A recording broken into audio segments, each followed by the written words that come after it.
خب مهسا 20 منهای 5 میشه 10. تو دیگه چه کلی هستی؟ تو بگو رضا. امت مغز. امیر تو بگو. 8. من راجع به دول 8 سانتی حرف نمیزنم، میگم 20 منهای 5. زود باشی جواب بدید. محمد تو بگو. ها؟ کی اینو اینجا آورده؟ بچه‌ها 20 منهای 5. شما کلاس دهمین کشا جواب بدین. ببینید من 20 بار خواستم به امیر تجاوز کنم ولی 5 بارش ناموفق بوده. چند بارش موفق بوده؟ 15 بار.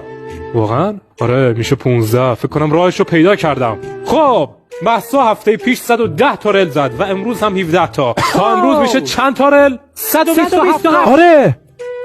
آفرین آشقالا، آفرین، واقعا آفرین. خب محمد 50 تا فسفر مغزی داشت و 50 تاشو سوزوند. الان چند تا فسفر داره؟ 0. هیچی مغز نداری کتخل. خب آخریشه. رضا 2 تا عمه داشت و یکیشون تصادف کرد و مرد. رضا چند تا عمه داره؟ یه دونه. عمت مرد رضا، عمه.